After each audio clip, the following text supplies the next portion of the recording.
Guys, ನಮ್ಮ ಮನೆಗಿರೋ MCB ಕೆಟ್ಟೋಗಿದೆ. ಇವಾಗ ಇದನ್ನು ನಾವು ರಿಪ್ಲೇಸ್ಮೆಂಟ್ ಮಾಡೋಣ ಬನ್ನಿ.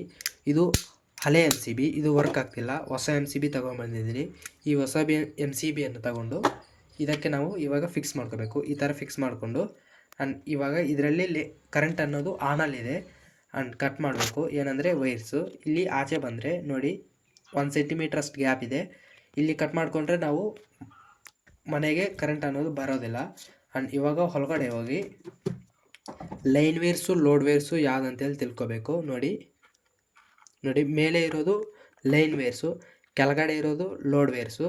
MCB ತಗೊಂಡ್ರೆ MCB ಮೇಲೆ ಲೋಡು ಲೈನ್ ಅಂತ ಬರೆದಿರ್ತಾರೆ ನೋಡಿ. Left side load, right side line ಅಂತಿದೆಯಲ್ಲ, ಲೈನ್ಗೆ ಲೈನ್ ವೇರ್ಸು, ಲೋಡ್ಗೆ ಲೋಡ್ ವೇರ್ಸು ಕನೆಕ್ಟ್ ಮಾಡಿಕೊಂಡು ಅಲ್ಲೇ MCBಯನ್ನು ಫಿಕ್ಸ್ ಮಾಡ್ಕೋಬೇಕು. ಮತ್ತು ಆಚೆ ಬಂದು ಕಟ್ ಮಾಡಿರೋ ವೈರ್ಸನ್ನು ಜಾಯಿಂಟ್ ಮಾಡಿಬಿಟ್ಟು ಟೇಪ್ ಹಾಕೋಬೇಕು.